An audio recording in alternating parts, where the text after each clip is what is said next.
ఇప్పుడు మనం శ్రీ మహావిష్ణువు అవతారాలు గురించి తెలుసుకుందాం. హిందూ మతంలో శ్రీ మహావిష్ణువు భక్తుల రక్షణ కోసం అనేక అవతారాలు తీసుకున్న దేవుడు.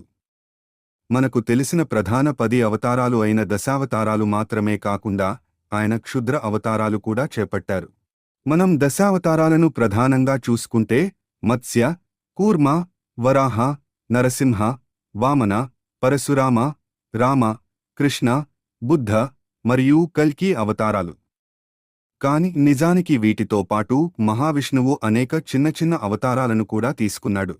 ఈ అవతారాల లక్ష్యం భక్తులను కాపాడటం, సనాతన ధర్మాన్ని నిలబెట్టడం, దుర్మార్గులను సంహరించడం. విష్ణువు ప్రతి అవతారం లోకానికి ఒక మంచి మార్గదర్శకత్వం. ఉదాహరణకి నరసింహ అవతారంలో భక్తుడైన ప్రహ్లాదుని రక్షించటం, రామ అవతారంలో రాక్షసులపై విజయం సాధించడం వంటి కథలు ఉన్నాయి.